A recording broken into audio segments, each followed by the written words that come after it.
Kali ini kita akan membahas tentang tumbuhan berbiji dan tumbuhan tidak berbiji. Jadi mungkin bagi Anda yang telah melihat video saya yang sebelumnya tentang tumbuhan berpembuluh dan tumbuhan tidak berpembuluh, pastinya Anda telah mengetahui bahwa para ahli biologi itu membagi tumbuhan berpembuluh itu menjadi dua bagian, yaitu tumbuhan tidak berbiji dan tumbuhan berbiji. Sekarang kita awali dengan tumbuhan yang tidak berbiji terlebih dahulu. Tumbuhan berpembuluh tidak berbiji itu struktur tubuhnya telah dapat dibedakan antara akar, batang, dan daunnya. Umumnya disebut juga dengan tumbuhan paku. Kelompok tumbuhan ini telah memiliki pembuluh sebagai berkas pengangkutnya. Tumbuhan tidak berbiji ini juga bisa disebut dengan Cormophyta. Tumbuhan tidak berbiji itu memiliki bentuk daun tropofil dan sporofil. Tropofil adalah daun yang tidak mengandung spora dan berfungsi dalam proses fotosintesis. Adapun sporofil itu merupakan daun yang menghasilkan spora. Ciri khas dari tumbuhan tidak berbiji yang memiliki bentuk daun sporofil itu adalah daun mudanya yang menggulung. Untuk reproduksi tumbuhan tidak berbiji itu sama dengan tumbuhan lumut atau tumbuhan yang tidak berpembuluh, yaitu mengalami metagenesis. Sporofil pada tumbuhan yang tidak berbiji ada yang berbentuk helaian dan ada pula yang berbentuk strobilus.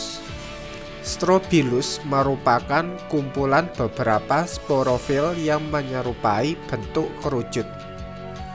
Tepat di bagian bawah sporofil terdapat sorus, yaitu kumpulan bulatan kecil berwarna coklat yang mengandung banyak kotak spora atau sporangium. Sorus ini dilindungi oleh suatu struktur berupa selaput yang disebut dengan indusium. Adapun pada gametofit yang berfungsi dalam reproduksi seksual, terdapat alat reproduksi seksual. Untuk yang jantan, alat reproduksinya berupa antheridium yang menghasilkan spora berflagel. Kemudian untuk yang betina berupa archegonium yang menghasilkan sel telur. Gametofit tumbuhan tidak berbiji dilihat dari jenis spora yang dihasilkannya dibedakan menjadi 3 macam, yaitu tumbuhan tidak berbiji homospora, heterospora, dan peralihan.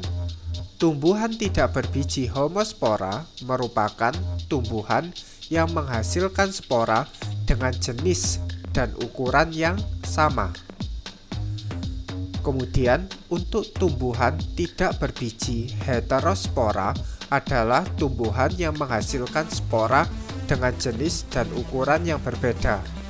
Pada heterospora, spora yang berukuran kecil disebut dengan mikrospora.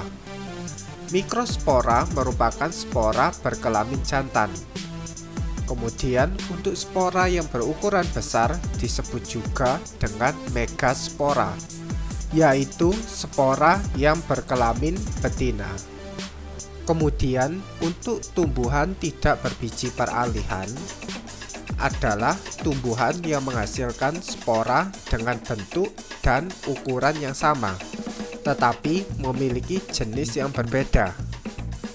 Jenis spora ini sebagian berkelamin jantan dan sebagian lagi berkelamin betina.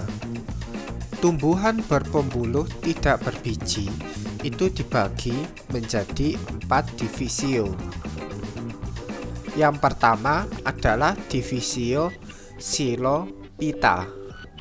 Kemudian yang kedua adalah divisio Lycophyta.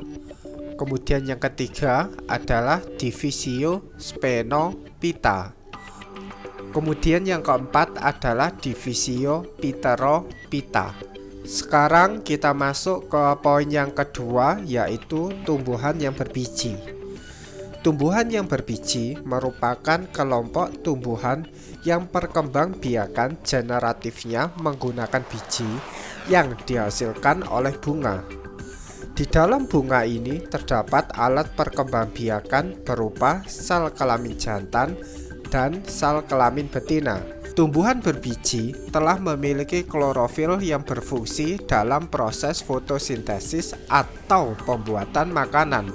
Tumbuhan berbiji ini dikelompokkan menjadi dua kelompok, yaitu tumbuhan berbiji terbuka atau bisa disebut dengan Gymnospermae dan tumbuhan berbiji tertutup atau disebut dengan Angiospermae.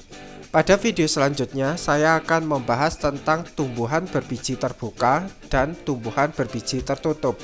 Anda bisa klik videonya di sebelah kiri video ini.